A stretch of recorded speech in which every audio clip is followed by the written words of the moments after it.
Welcome back to another video of mine. I'm Allie, the lady boss owner of The Right Place, Right Time. Today we're going to talk about perfection. So perfectionism is this nasty little beast that I think prevents us from doing all kinds of things in our lives. But for me as a writer, perfectionism has definitely been the thing that has stopped all creativity from flowing and the ability to finish one project at a time.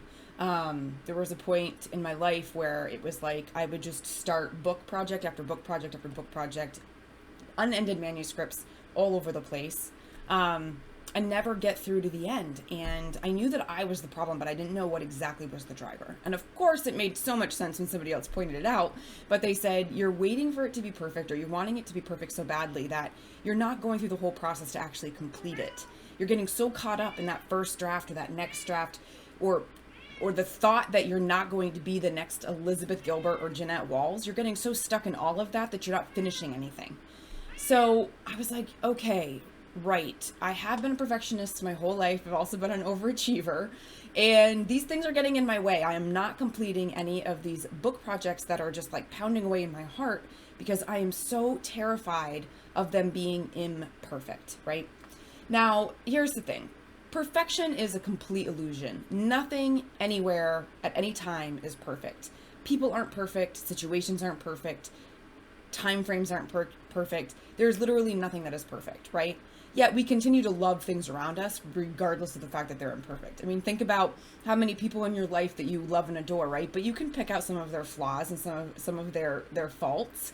You don't love them less, right? You love them for what they do bring, and you love them for how they do show up.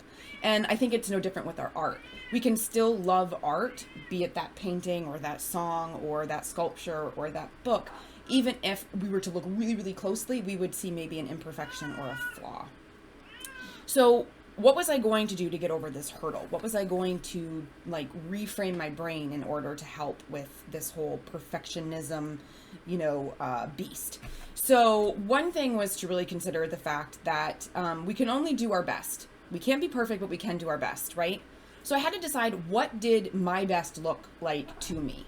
And for me, doing my best looked like being really committed to going through the revision process. It looked like being really committed to making sure that I had readers look at my work and tell me what they thought, and to take that feedback seriously and help it inform some creative decisions with the next stage of the manuscript. Oh, we've got a furry friend joining us for the moment. And I'm not editing that out because that's just real life over here.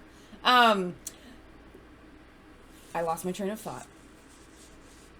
Oh wait, it's back. Okay, so we can do our best. We can revise. We can polish. Polishing means making sure that we're looking for those pesky grammar and punctuation issues, spelling, sentence structure, word choice. We can then have other readers read it. We can get professional editing done. We can do all kinds of things along the manuscript development process in our book to make it as best quality final product as possible. Will there still be things that we could have done differently in the craft of the story, in the plot of the book, in the character development, in the scene? Will there still be typos that we missed? Yeah. Yes.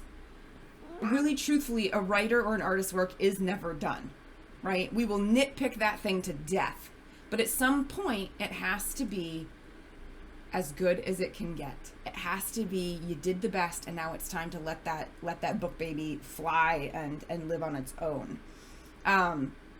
So part of it was making that checklist of things for myself. What am I going to do to make sure that I'm doing the best that I can, as a way of looking at it instead of being a perfectionist? So reality is, I can do so much, and I can do these 5 or 6 things to make it a really great product, and that is going to be awesome, and that is going to be attainable, right? Versus the unattainable mythological, period of time called perfectionism that we all hope that we're going to land in.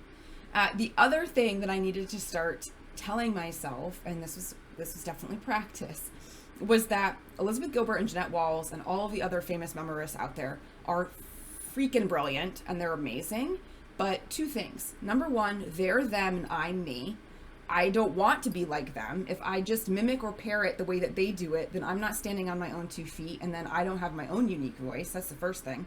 The second thing is that they're them. They get to be them. I get to be me. And I got to find my own voice on the page. So while they're wonderful models to aspire to, their works are all beautiful examples to study the craft of memoir and to see how they did it. We have to be able to claim our own self on the page and our own voice. We have to be able to say, this is ours and this is what makes my story unique. It's the way that I've told it. It's the voice that I'm using. It's the unique perspective that I bring to the page. We also need to remember that Jeanette Walls and Elizabeth Gilbert and all the other writers started at the beginning. Nobody just like skyrocketed ahead from being not a writer at all to writing the bestseller.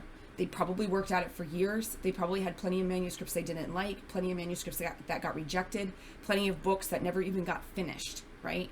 So we have to remember when we're just beginning, especially, that we're just beginning, and it's okay to just be beginning. It's okay to be at that starting line. We need to work at it. We're not gonna just scale to success. It just doesn't happen overnight. Writing is an art form. That's why they say that there is a craft, right? And a craft requires practice.